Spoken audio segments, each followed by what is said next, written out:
Hello and welcome to an Alex's Game Corner video thing. I'm Alex Rowe, your host of Alex's Game Corner, and it's been a while since I've done any proper video game video content, or any podcasts for that matter. Alex's Game Corner used to be a weekly radio show, now it's a weekly podcast, but it hasn't actually been a very good weekly podcast since there haven't really been any episodes. My apologies for that.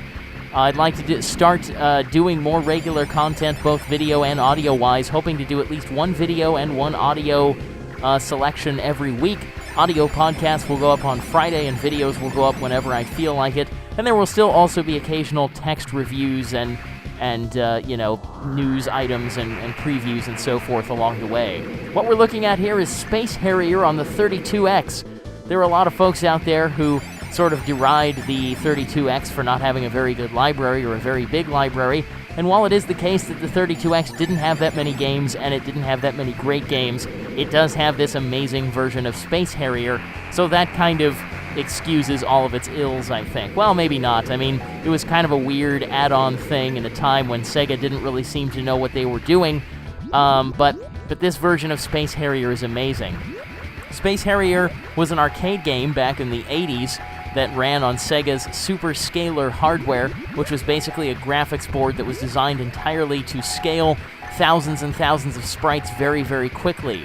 When it came time to port Space Harrier to home systems, no home systems could really match the graphical output of the Super Scaler hardware, so we got stuff like Space Harrier 2 on the Genesis.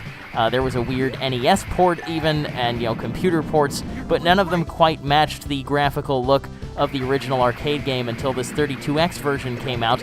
And as far as the ports go that aren't just, modern emulations of the arcade game, this 32X version is probably the best one.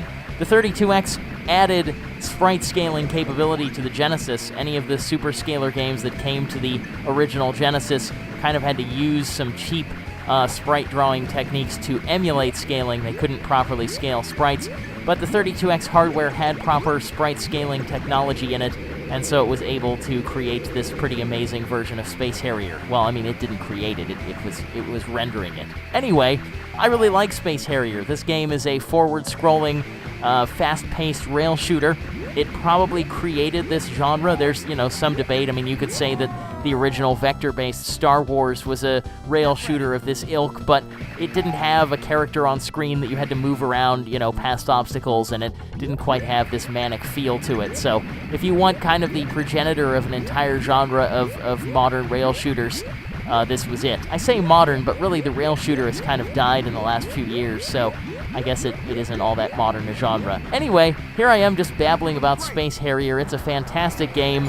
It's very manic, as you can see here. Sega made the sequel for the Genesis. That was kind of one of their sequels, though, where it was sort of an upgraded version of the original. Although, again, the graphics on the Genesis game weren't as good. Maybe I'll cover that in a future episode of this weird video show I'm doing. I used to call these videos Game Plus videos on the old website. I'm kind of retiring that title in favor of putting everything under the Alex's Game Corner banner and just, having it all under one roof. So this video is going to end pretty quickly here, but, there's not a whole lot to say about Space Harrier other than, hey, look at these crazy scaled sprites and fast-paced gameplay. But there will be more videos in the future. They will be longer. I'm working on reviews of the console version of Diablo 3 and the console versions of Grand Theft Auto 5. Eurogamer broke the news this morning that Grand Theft Auto 5 is getting a PC build next year.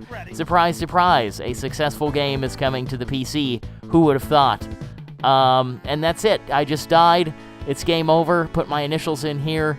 Even though this is a home console version of this game, it is very faithful to the arcade version, such that when you die, you're just done, and then the game dumps you back to the title screen. So that was Space Harrier.